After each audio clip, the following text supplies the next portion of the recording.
So, Helena, thank you for the opportunity to talk to you. Sure. Could you tell a little bit of the story of how you first came to Ladakh with this film project and as a translator, and what you saw there, and how it inspired you to set up your organization in Ladakh? Okay. The sort of Yeah. history. All right. Okay. You want me to say my name is, or it doesn't matter? No, I mean. Okay. I first came to Ladakh, or Little Tibet, as part of a film team, a German anthropological film team. I was a linguist, and I had never heard of this place called Ladakh, which is actually a part of Western Tibet. But I was asked to go along with a documentary film team that was going to go to this remote area that had just been opened up to the Western world. And they wanted someone who could pick up a bit of the language. So I agreed to go along, thinking I would be there for 6 weeks, and then I'd go back to Paris, where I was working as a linguist. Well, I arrived in a part of the world that had not been colonized and that had not been developed. In other words, they hadn't been affected by the Western world.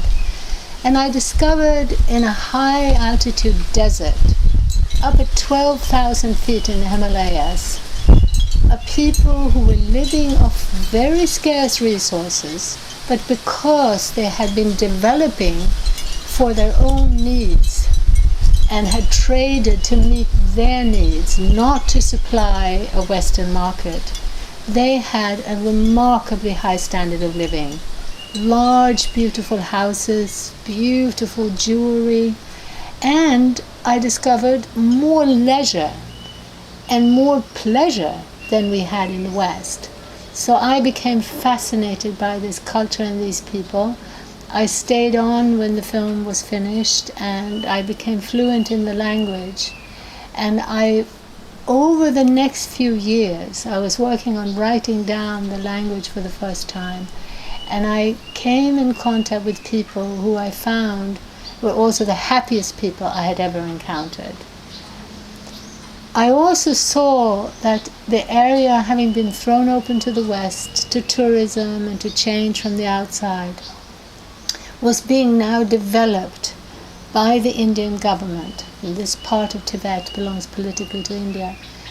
And I saw that the development in the following years created unemployment, which hadn't existed for thousands of years, no unemployment, none whatsoever.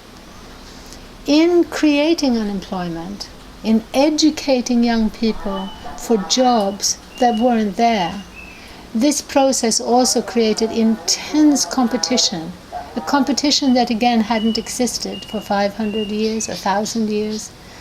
And because of that competition, local people started fighting each other. Suddenly differences, different groups, particularly Buddhists and Muslims, who had lived peacefully side by side for 500 years, were fighting each other. So within about a decade, the development process had led to unemployment and conflict that had never existed before. At the same time, this process was creating pollution of a kind that had never existed before. So I started working with the local people to provide information about the fact that in the West and around the rest of the world, there were more and more people questioning this development model. And so my organization, ISEC, for the last 3 decades, has been trying to raise awareness around the world, in both North and South, about the urgent need to change the direction of development, away from a fossil fuel-based, centralizing, urbanizing, globalizing economic development or model of progress, towards a more decentralized, localized, ecologically and community-based way of living. So that is what our work is about.